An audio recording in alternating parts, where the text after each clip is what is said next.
नमस्कार एवरीवन। आपने कभी नोटिस किया है कि जो भुट्टे के दाने होते हैं यानी कि जो पॉपकॉर्न होते हैं वो कैसे बनते हैं?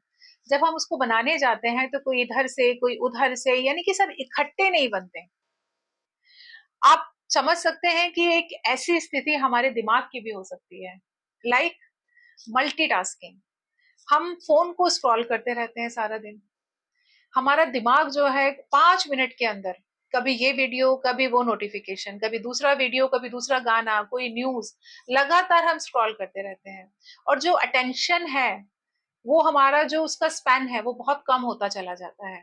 हम कहीं कंसंट्रेट नहीं कर पा रहे हैं, फोकस नहीं कर पाते हैं। टीवी देख रहे हैं तो टीवी कभी ये चैनल देखना है, कभी वो चैनल देखना है, कभी न्यूज चैनल, कभी गाने सुनने हैं, कभी मूवी देखनी है, कभी कुछ करना है। तो कंटिन्यूअसली हम 5 मिनट्स के अंदर लगातार पता नहीं कितनी बार उन चीजों को बदलते रहते हैं। तो इसका मतलब हुआ कि हम कंसंट्रेट नहीं कर पा रहे हैं उस चीज के ऊपर, फोकस नहीं कर पा रहे हैं। और आप जानते हैं इस चीज को क्या बोलते हैं? इसका मतलब है कि हमारा जो ब्रेन है वो मल्टीटास्किंग, ये जो विचार है मल्टीटास्किंग के कि हम ये भी कर लें वो भी कर लें, उस तरह से लगातार हमारे दिमाग जो है काम करता रहता है। तो हमारे कॉग्निशन पे इसका बहुत असर पड़ता है। और ये किस वजह से हो जाता है? कई बार हमें नींद नहीं आती। स्ट्रेस बहुत बड़ा कारण है जब हमारे दिमाग में इस तरीके की खलबली या एंजाइटी रहती है। यानी कि अगर मैंने 2 मिनट में भी अगर अपना फोन चेक नहीं करा तो मुझे एंजाइटी इशू होने स्टार्ट हो जाएंगे कि मेरे को चिंता होगी कि किसका फोन आया है, किसी का नोटिफिकेशन आया है, किसी ने कोई पोस्ट अपलोड करी है। बस मुझे एक प्रॉब्लम रहेगी, एक दिमाग के ऊपर स्ट्रेस रहेगा कि मुझे फोन चेक करना है अपना। तो लगातार इस वजह से हम अपने फोन को स्क्रॉल करते रहते हैं। ये बहुत सारे लोगों में आदत है। तो जिसको हम बोलते हैं पॉपकॉर्न ब्रेन, जो कि एक सिंड्रोम है।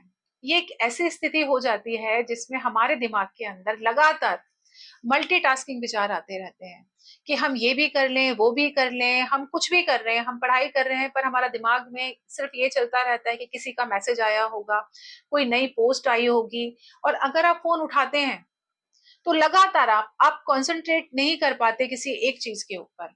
फोकस में भी दिक्कत होना स्टार्ट हो जाती है। इस वजह से मेमोरी के अंदर आपका जो फॉरगेटफुलनेस है वो होना स्टार्ट हो जाता है। पर ये तो बहुत आम समस्या है, ये सभी के साथ हो रहा है। अगर हम बार बार इन चीजों को कर रहे हैं और एक एंजाइटी इशू हमारे अंदर क्रिएट हो जाता है कि हमें कंपल्शन हो जाता है कि अब हमें फोन चेक ही करना है, हमें अपना जो टीवी का चैनल है उसको बदलना ही है क्योंकि हम एक चैनल देख नहीं पा रहे हैं। आप 5 मिनट के अंदर इतनी सारी चीजें बदल देते हैं। और अगर कहीं 10 मिनट आपका फोन आपने नहीं देखा तो वो जो बेचैनी है आपकी, उस एंजाइटी के वजह से आप जो होता है वो चीजें देखते हैं बार बार। तो इसके लिए हम क्या कर सकते हैं? तो क्योंकि जैसे मैंने पहले बोला ये एक सिंड्रोम है, धीरे धीरे हमारे कॉग्निशन पे असर डालता है। तो इसके लिए हम क्या कर सकते हैं? हफ्ते में एक दिन डिजिटल डिटॉक्स, आजकल ये बहुत ज्यादा जो है शब्द यूज किया जा रहा है।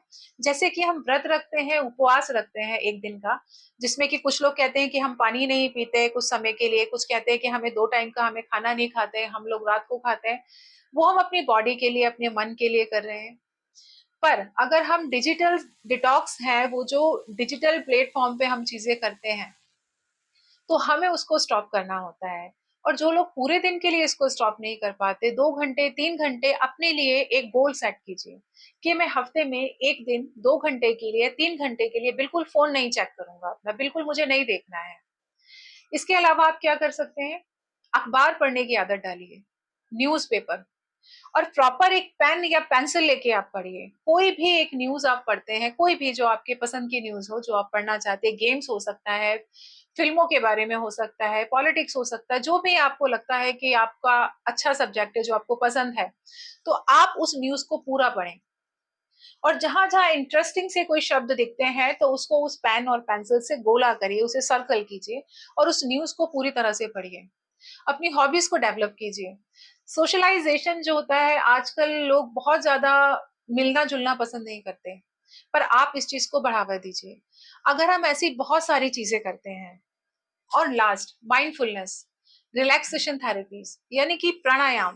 हम ब्रीदिंग की जो एक्सरसाइज करते हैं, अनुलोम विलोम, सांसों को ध्यान देते हैं, पूरे दिन में कभी भी जब भी आपके पास समय हो, 5 मिनट के लिए, 10 मिनट के लिए, इवन दो 2 मिनट्स ऑनली, अपनी सांसों के ऊपर ध्यान दीजिए और ब्रीदिंग एक्सरसाइज कीजिए। माइंडफुलनेस से और जो रिलैक्सेशन थेरेपीज होती हैं, ये आपको बहुत हेल्प करती है और किसी भी स्थिति को, जो आपकी नॉर्मल स्थिति थी, उसको रिगेन करने में आपकी हमेशा हेल्प करती है। तो आप यूज कीजिए ये सब चीजें और ये जो पॉपकॉर्न ब्रेन है, इससे दूर ही रहिए। Thank you so much.